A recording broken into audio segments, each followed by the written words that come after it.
The moment my sister smiled at me in the courtroom, I knew she thought she had already won. My name is Lena Carter, and 6 months ago my entire family helped my sister steal my life. But what none of them knew was this: I had been preparing for that moment longer than they had. And by the end of the trial, everything they built on lies would collapse. But to understand how we got there, you need to know one thing about my family. Growing up, my sister Emily was always the favorite. She was the golden child. Perfect grades, perfect smile, perfect daughter. And I was the other one, the invisible one, the one who worked twice as hard just to be noticed. But none of that ever bothered me, because while Emily chased attention, I built something real, a business. 5 years of sleepless nights, 5 years of risk, 5 years of work,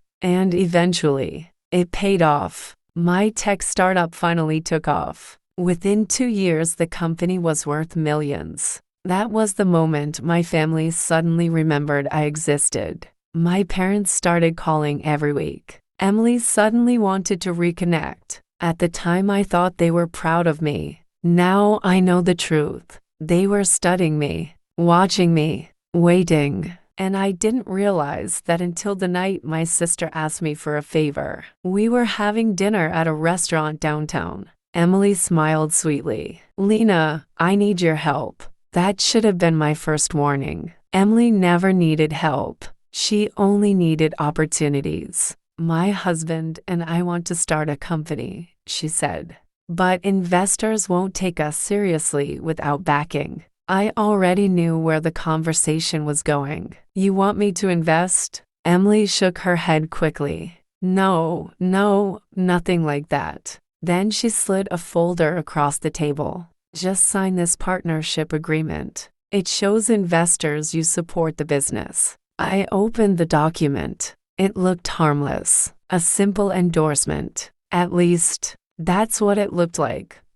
But something about Emily's expression felt wrong. Too confident, too calm. So I told her I would read it carefully before signing. And that's when everything changed. Because buried deep in the document was a clause that would give Emily control of my entire company if the partnership failed. I confronted her immediately. "What is this?" Emily didn't even try to hide it. She leaned back in her chair and smiled. "You're smart, Lena.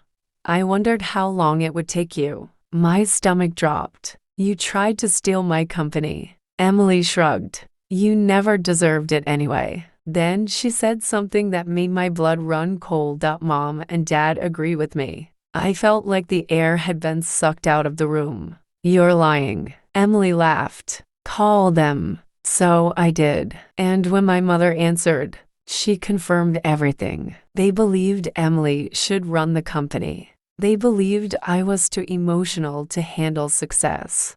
That night, I walked away from dinner with one terrifying realization. My family wasn't just jealous. They were planning something much bigger, and they weren't going to stop until they took everything. For weeks, nothing happened. Emily acted normal. My parents acted supportive, and I almost convinced myself I had imagined the whole thing. Until the morning I walked into my office, and my assistant looked like she had seen a ghost. "Lena," she whispered, "there are lawyers here." 3 men in suits were waiting in the conference room.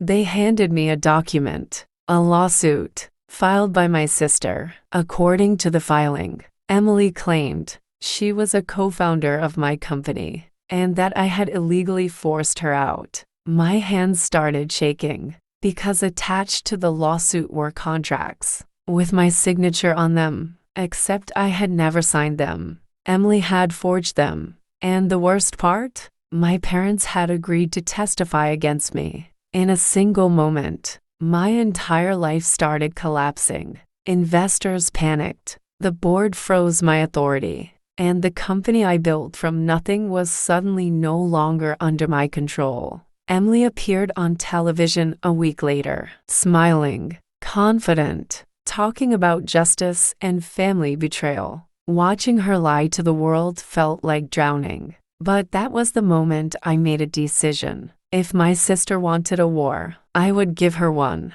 Because there was something Emily didn't know. 3 months before the lawsuit, I had started documenting everything. Every conversation, every suspicious message, every financial move. And when the case finally reached court, I walked in carrying something my sister had never expected. Evidence. The courtroom was packed. Emily looked calm. My parents avoided my eyes. And when the judge asked if I had anything to say, I placed a small flash drive on the table. Emily's confidence cracked for the first time. "What's that?" she asked. I smiled. "The truth." The judge allowed the video to be played. The screen lit up, and suddenly the entire courtroom heard Emily's voice. A recording from that dinner months earlier. "You never deserved the company anyway." Emily's face turned pale. But the recording wasn't finished. My mother's voice appeared next.